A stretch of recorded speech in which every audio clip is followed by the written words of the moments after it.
Everybody again today. Welcome back. Today we're going to be talking very specifically about how you can take your organic social media marketing and be sure that it's not just feel good material, but it's actually producing leads, producing business for you. So stay tuned. This episode is going to help you again gain direction and get results from your organic social media marketing.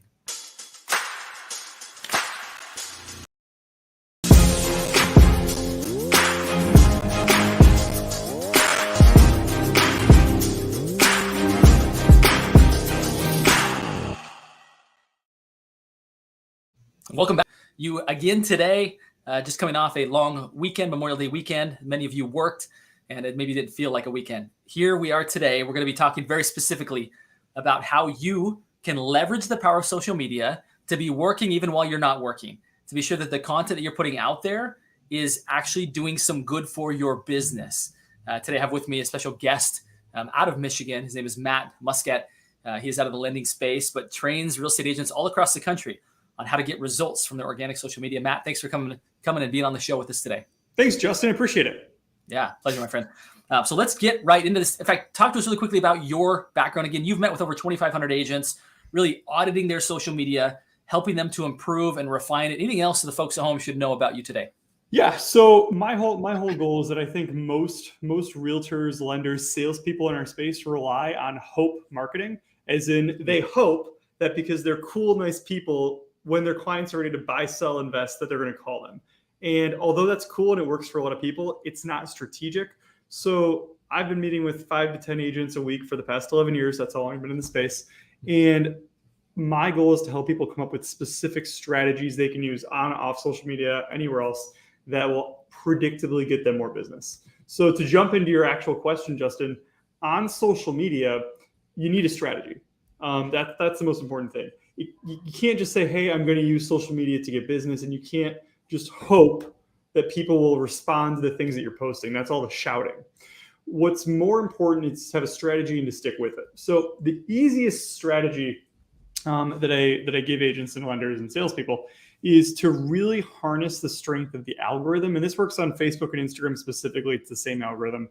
And the idea is to post at minimum 3 times a week. One post about real estate specifically, one post about you personally, something that will get other people interested in you, and one post about the community. Those are the 3 pillars I tell everyone to focus on. That's step 1. And you could Google what to post. There's actually a good book out there called What to Post. It's on Amazon.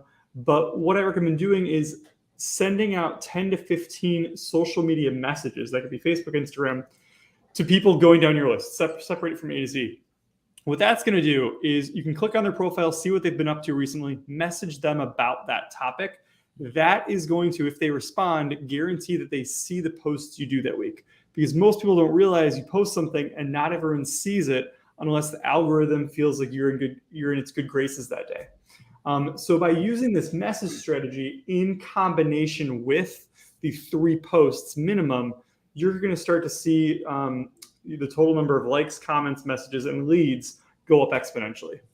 Matt, you and I are speaking the same language. All too often, I believe people see social media as a megaphone, as I'm going to talk at people and I'm going to convert them to liking me. Conversion doesn't happen in a silo. It happens in conversation. And the only way to really make social media turn into a conversation is to be social, right? And social does not mean talking at people. So I absolutely love what you're saying. I think that's a very simple formula, something that I wholeheartedly endorse. Exactly why I was super interested in having you on the show here today, because again, you see a lot of people trying very hard at social media. Now, some people have said, I don't want to do social media. I believe those people are on their way out. Let's be honest, right? They're going to be forgotten. Even the older generation spends a lot of time on social media. Right. If you're not taking social media seriously, you're out. There's a whole group of people that are trying very hard and they're not getting the results that they want. And I think what you're shaping here is a very simple format by which people can implement and do and actually get results, right? And I mean, I think too, like the number one reason people don't use social media is number one, they don't know what the hell to say. They don't know what to post. They don't know what to do. So if you want to break it down, like what should you be posting about? I said community, something about yourself. What does that mean? And so I tell people when you're posting about yourself personally, I like to challenge people to come up with like 3 to 4 personas. So like the fact that you're a realtor is probably not the most exciting part about you unless you're the only realtor someone knows. or unless you're on $1 Million Listing, then, like being a realtor is the coolest thing to do. But for the average person, it shouldn't be the defining moment of you on social media. So for me, I post about real estate marketing. That's the business stuff. Then I post about like watches, wine, and traveling with my kids. Those are like my 3 personas. And you never know which persona someone's going to latch onto on social. And so by making sure that you're always in a given month posting about all of those different topics, all you have to do is to get someone to engage with you, and then they will start seeing your other stuff as well. Be interesting, but also be interested. And on the be interested part, I look to see what other people are posting about, and I message them about those topics. You know what it's like. If you're a realtor or a salesperson and you message someone about real estate or about something random, like, hey, how's it going? They're just waiting for the pitch. Like, they're just waiting for you to go like, furniture salesperson and pounce on them. So it's way better to reach out to them first about whatever they posted that you clearly know they took the time out of their day to post about, because then they're going to respond, and then you start to get all that algorithm juice building. That's a super simple and super beautiful concept, right? There's 2, I believe, real benefits of social media, right? One is that you create a brand for yourself. People start to recognize you. They know you.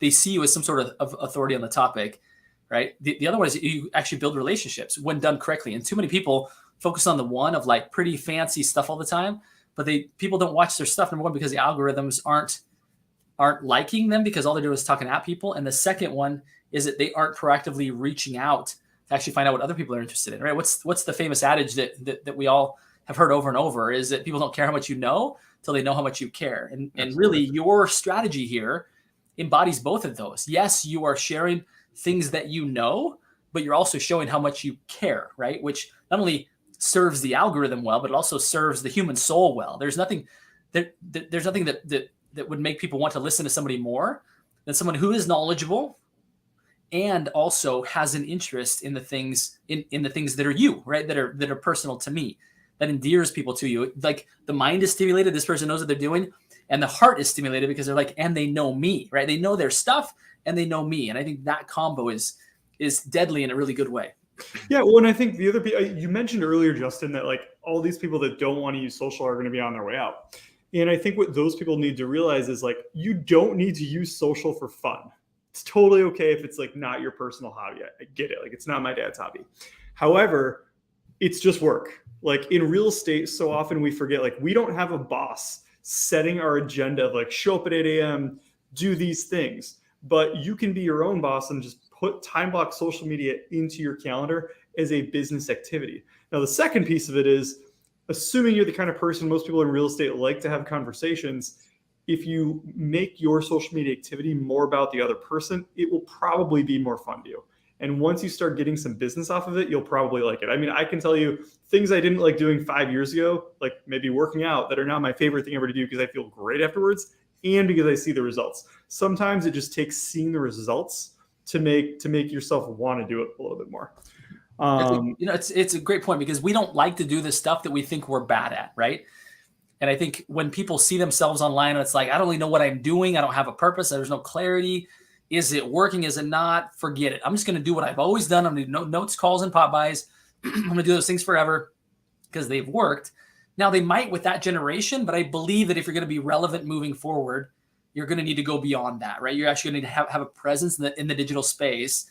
And I think what you're helping us all to recognize is that just because you've been bad at it in the past doesn't mean that you have to be bad at it forever. It's probably just that you're not good at it, right? It's that you haven't actually had a strategy that's workable that actually produces some sort of result. Yeah, I mean, realistically, like, most business and real estate, like the number one form of marketing is getting face-to-face, but that's a time constraint. Number 2 is picking up the phone, but social media follows people forever. Like it's like networking with a save button. It's like you and I meet each other, Justin. We had a great time on this podcast today. If I don't friend you on social media, it's almost like I killed the relationship day 2. Like, and it's like a Rolodex with a save button. So if you have a cell phone and you're adding a contact, take it to the next level and add them on social right then and there when it's not weird, because why wouldn't you want that person to stay engaged with you? Number 2, like if you have a team, if you have an assistant, if you have anyone, the number one thing on that list should be the minute you get a lead, the minute you talk to someone and have a conversation, it's adding that schedule to that task to your schedule. Who do I need to friend on social media now? What platforms do I need to friend them on? And how do I start engaging them on this social media channel? Because you almost want to create what I call like a social media safe zone. If me and you add each other and we never talk, we're not going to talk ever. It's very unlikely, unless one of us is ultra extroverted, which we probably both are. But for the average Joe out there, we friend each other. You friend someone random you haven't talked to in a while, and you never talk to each other. It's almost like you wasted your time adding them in the first place. You need to cultivate it. It's like a farm. You gotta give it some love. So good. Let's go a little bit deeper on your 3 categories. Yeah. I just want to go kind of in depth, give our listeners today some very tangible takeaways, what they can do with this, right? So you said 3 different categories. Number 1, I'll start with something personal, right? So it's personal about you, right? Mm-hmm. Something that's family, personal interests, hobbies, stuff like that, right? Correct. Okay.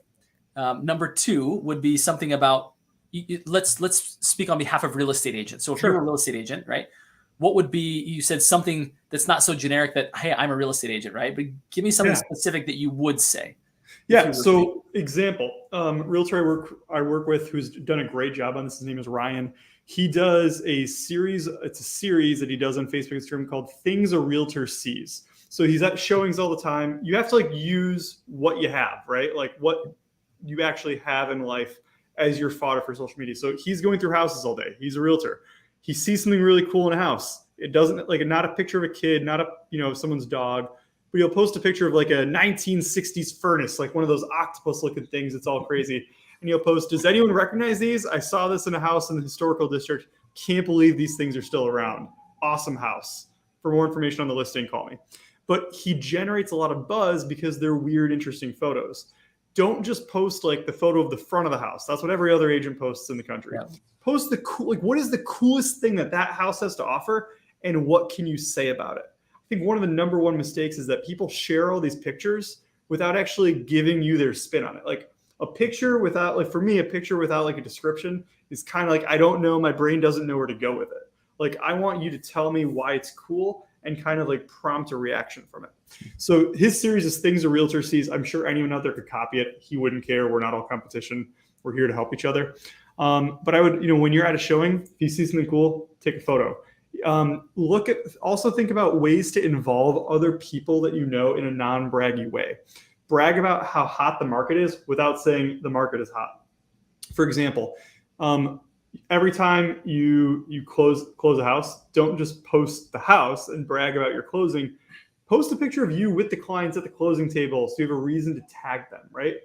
Make it a party and show the excitement and then tell the story in your post of how you got there in this competitive market. Because there's a lot of buyers out there. There's very few buyers actually getting to the closing table because they're not working with you. They're not working with a qualified, real professional who can get them to the end zone. I love that example. I'll oftentimes use a similar example is that people love reading People magazine because it's about people. It's about stories, right? Mm-hmm. Reader's Digest, same thing, right? These are things that compel people to want to listen because whether or not you're in real estate market, if you're in the real estate market or not, at this moment, you are interested in human stories. Now, maybe you're interested in real estate, maybe you're not. Either way, you grab everybody's attention because you have a compelling story about people. So not only does it benefit, as you mentioned, because you get to tag other people and get their added audience, but you also pull in people who aren't necessarily interested in inventory went from 1.2 to 1.3 months. Like most people don't care. They just don't. Right. And if that's all you do is a stats viewer, I think you're losing a lot of people when you're not tied in. How does that apply to human life? How does that apply to me? Who are some people that were impacted by this? Now that's interesting, right? Well, and it's super funny because you just mentioned stats, right? And I think stats can be super boring, but if you haven't done much on social, super, super hyper local stats do play really well. You just have to find an interesting way to do it. Like it can't just be the words. It needs to be a picture of the area, maybe design it in Canva, and talk about the stats on a monthly basis. Stories on Instagram specifically are an amazing place for stats because it doesn't clutter up your stories with boring stuff. It's just one little blip that everybody sees. And if your association, if you're a realtor in any kind of association, almost all of them put out stats on a monthly basis.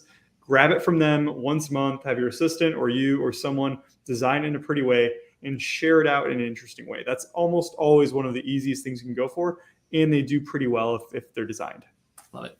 So that's part 2, right? Something personal, something business related, and then something community related, right? Was the third one. What have you seen that people do from a community post standpoint that tends to get people's attention? So there's definitely ways you can do this in a way that's like all the effort, really hard work, right? Like, so we will do a business of the month. So every month we actually send our videographer into a local business and we let them tell their story in a really cool way. And sometimes we do a promotion with them where it's like, hey, the first 100 customers we have that goes in is going to get free coffee. Those do really well, especially if you tie it with promotion. But otherwise, just getting that business, and ideally it's a business maybe one of your past clients owns, where you're doing like a double favor to someone, those can work excellent. Otherwise, go to your local newspaper's website, whatever that is, and find out what new developments are coming to town. I mean, you as a realtor need to be the master of your community, not just the master of the housing world.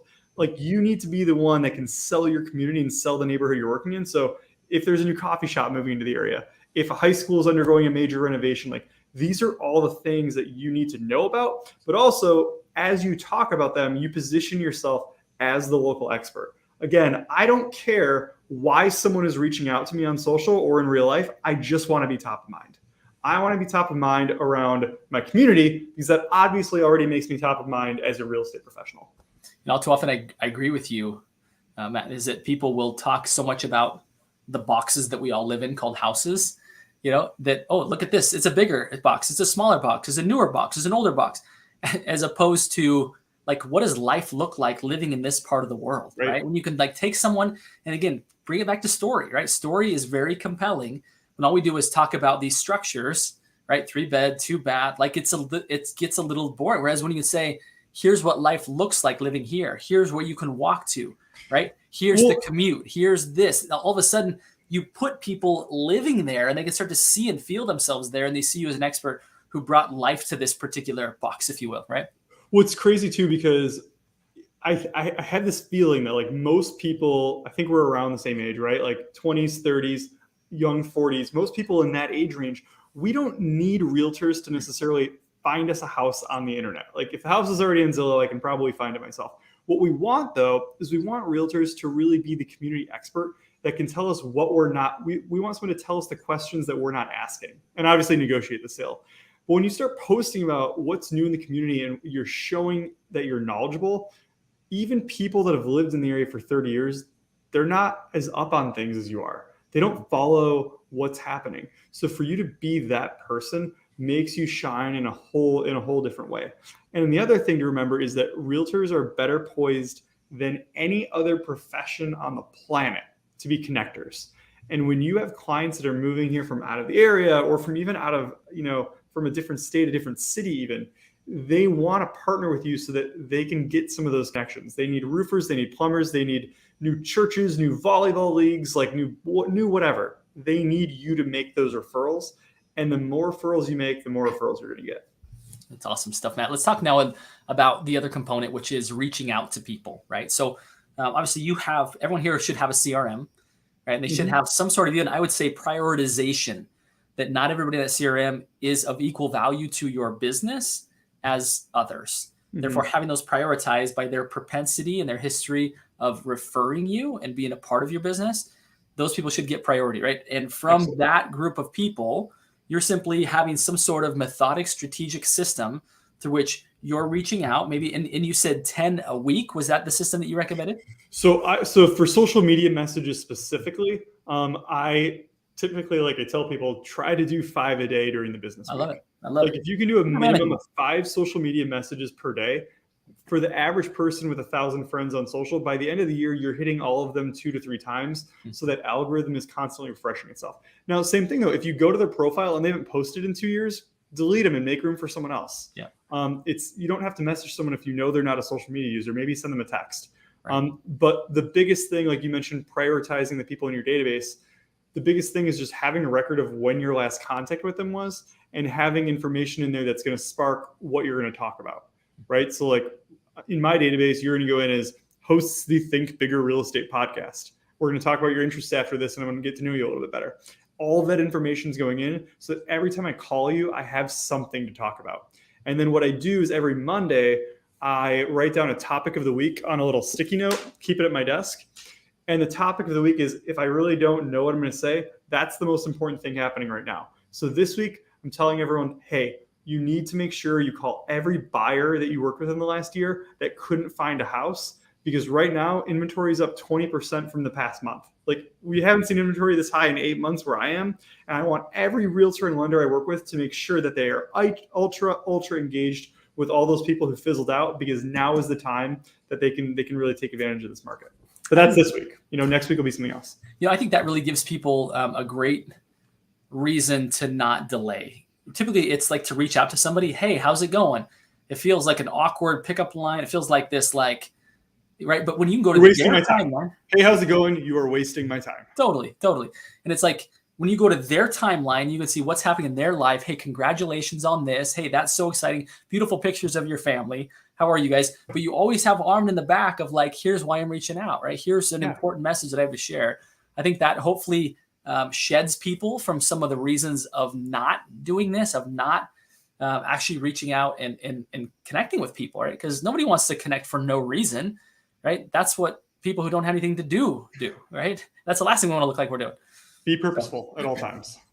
I love it. All right, I've got time for one more question, Matt, which is the signature question of this show, and it is this: you are a big thinker. You help others to think bigger, help them to better utilize their time, their space on social media. What does Matt do to continue to be a big thinker? What do you do to continue to expand your possibilities? Yeah, that's a great question. So I heard this thing 10 years ago. It's a theory called job crafting. And the idea behind it is that every single day you should look at the parts of your job that you enjoy doing the most, and then figure out a way to spend 90% or more of your time on that one thing. Because when you do that, if you enjoy what you're doing more, you'll tend to do it more. So every single week, Friday afternoon, I'm not doing emails Friday after 3. If there's not a drink in my hand and a person in front of me, I'm not super effective. So I specifically look at my calendar at what I enjoyed the most that week and what I enjoyed the least. And I try to get the things that I enjoy the least off of my plate for future weeks, or to figure out, can I hire someone for this? Can I outsource this? Can I just not do it, period? And then things that I enjoyed the most, I look at what could I add to that strategy that would help me convert more based on that. So quick example of that, I'm super into pickleball right now. It's a weird sport. It's a ton of fun. I love it. And I want to get paid to play pickleball. So what did I do? My office decided to set up a charity pickleball tournament. We invited 100 realtors to it, a couple of recruits that we had too. They're all coming this Thursday. I get to do my job, which is entertaining and getting in front of real estate agents and lenders. And I get to do that while playing my favorite activity for an hour. What are you into? Is it wine? Is it golf? Is it something? How can you inject that more into your business in a productive way? The in a productive way is like the key part there. I love it. What a great answer. Matt, been such a pleasure to have you on the show today. Where can people learn more about you? Obviously, what's the best way for us to connect with you? So if you want just the information on like how to do some marketing, check out my book on Amazon. It's called The Tangible Action Guide, TAG for short. Otherwise, hit me up on Instagram at MattMuscat88. Love it, Matt. Good stuff, buddy. Appreciate you coming on and sharing your wisdom today. Look forward to staying connected with you, continue to learn together. Appreciate it very much. You too. Thanks, Justin. To everybody listening here today, my final request is this. They are 3 simple words, and they are: go think bigger. Matt, thanks for helping us do that today, my friend.